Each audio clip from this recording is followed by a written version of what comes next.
যদি কেউ দোয়ার হক আদায় করে দোয়া করতে পারে, দোয়া কবুলের জায়গাগুলোতে দোয়া করতে পারে, যথাযথভাবে দোয়া করতে পারে, দোয়ার শর্ত পূরণ করে দোয়া করতে পারে, কায়মনোবাক্যে দোয়া করতে পারে, চোখের পানি ফেলে দোয়া করতে পারে, দোয়া এত বড় অস্ত্র, দোয়া এত বড় মাধ্যম, দোয়া এত বড় একটা উপায় যে এটা দিয়ে আল্লাহর লিখন, আল্লাহর তাকদীর, এটা আল্লাহর কাছ থেকে পরিবর্তন করিয়ে আনা যায় এই দোয়ার মাধ্যমে। অথচ এই দোয়াও আমরা বেশি মানুষ করতে পারি না। আমরা হুজুরদের দিকে চায় থাকি যে হুজুরদের সাথে আমরা শুধু আমিন আমিন বলবো, নিজেরা আল্লাহর কাছে দোয়া করবো এটা আমরা জানি না। অথচ আল্লাহ বলেছেন উদউনি আস্তাজিব লাকুম, তোমরা আমার কাছে দোয়া করো, আমি তোমাদের দোয়া কবুল করব। অতএব ভাইরা আমার, আমরা আল্লাহ রাব্বুল আলামিনের কাছে আমাদের ভাগ্যে যেন ভালো কিছু লেখা হয়, সেজন্য আল্লাহর কাছে বেশি বেশি করে দোয়া করব।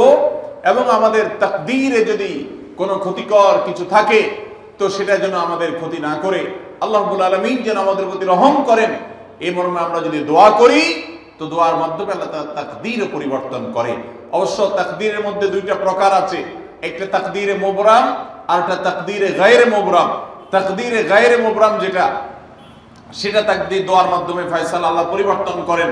মুবরাম যেটা পরিবর্তন করেন না, অর্থাৎ যেটা চূড়ান্ত করেছেন আল্লাহ তাআলা আগে থেকে, সেটা পরিবর্তন করেন না। তবে বান্দার হায়াতের ক্ষেত্রে কোন কোন হাদিস থেকে জানা যায় আল্লাহ রাব্বুল আলামিন কোন নেক আমলের ফলে দোয়ার মাধ্যমে আল্লাহ রাব্বুল আলামিন অনেক সময় সেটাতে পরিবর্তন করেন এবং সেটাতে বারাকা দান করেন। অতএব আমাদেরকে তাকদীর, ভাগ্য যেন সুপ্রসন্ন হয়, আমাদের নসিব যেন ভালো হয়, আল্লাহ যেন ভালো কিছু দান করেন, সেজন্য শবে বরাতে রাত ভরে ইবাদত বন্দেগী এই জন্য নয়, বরং আমাদের ভাগ্যে ভালো কিছু হওয়ার জন্য বছর জুড়ে আমাদেরকে নেক আমল করতে হবে। এক রাত ইবাদত বন্দেগী করলেন, সারা বছর কোন নফল নামাজ, ফরজ নামাজ, অন্যান্য ফরজ কাজ করলেন না, আর আপনি আশা করলেন যে আল্লাহ আপনার জন্য ভাগ্যে ভালো কিছু লিখে দিবে, এটা সঠিক নয়।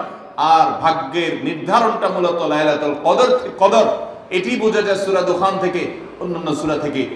অতএব আমাদের সবাইকে আমাদের ভাগ্যে ভালো কিছু লেখার জন্য বেশি বেশি আমাদের 5 ওয়াক্ত ফরজ নামাজ সহ আল্লাহর সমস্ত ফরজ বিধানগুলো মেনে চলতে হবে, হারাম এবং গুনাহের কাজগুলো থেকে বেঁচে চলতে হবে, এবং সেই সাথে আমাদের সবাইকে বেশি বেশি করে, বিশেষ করে নেককারদের কাতারে শামিল হতে হবে। আমি যত বেশি নেককার হতে পারবো, ওই যে নামাজে আত্মীয়তার মধ্যে নেককারদের দোয়া পাবো, আমার প্রতি শান্তি আল্লাহর এমনি বর্ষিত হবে। এবং দ্বিতীয় আমল হলো বেশি বেশি করে আত্মীয় স্বজন, রক্ত সম্পর্কীয় যারা, তাদের সাথে বিশেষভাবে সুসম্পর্ক বজায় রাখতে হবে। সম্পর্ক নষ্ট করা যাবে না, সম্পর্ক ছিন্ন করা যাবে না। এবং তৃতীয় আমল হলো বেশি বেশি দোয়া করতে হবে। এই তিনও আমল যখন আমরা একযোগে চালাবো, একদিক থেকে সাধারণ সব নেক আমল করব, বিশেষভাবে আমি আত্মীয় স্বজনের সাথে সম্পর্ক বজায় রাখার চেষ্টা করব, এবং আল্লাহর কাছে দোয়ার আমলটা বেশি বেশি করব, বরকত নাজিল হওয়ার মতো কাজগুলো বেশি বেশি করব।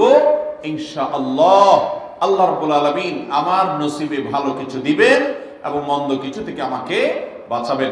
নবী করিম সাল্লাল্লাহু আলাইহি সাল্লাম আল্লাহর কাছে দোয়া শিক্ষা দিয়েছেন, আল্লাহুম্মা ইন্নী আউযু বিকা মিন দারকিল বালা, আল্লাহুম্মা ইন্নী আউযু বিকা মিন সুইল কাদা।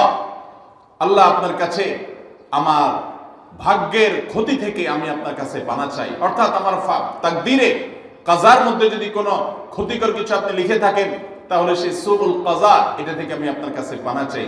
অতএব এই মর্মে আল্লাহর কাছে যত বেশি আমরা দোয়া করব, আল্লাহ রাব্বুল আলামিন আমাদেরকে তত বেশি হিফাজত করবেন। আল্লাহ তাআলা আমাদের নসিবে দুনিয়া এবং আখিরাতে, ইহকালে এবং পরকালে ভালো কিছু লেখেন, আমাদের নসিবে যেন ভালো কিছু হয় সেই তৌফিক আল্লাহ তাআলা আমাদেরকে দান করেন। আমরা সবাই আমলগুলো করবো তো ইনশাআল্লাহ। আল্লাহ আমাকে আপনাকে আমাদের সবাইকে আমলের তৌফিক দান করুন। জাযাকুমুল্লাহু খায়রা ওয়া আখিরু দাওয়ানা আনিল হামদুলিল্লাহ।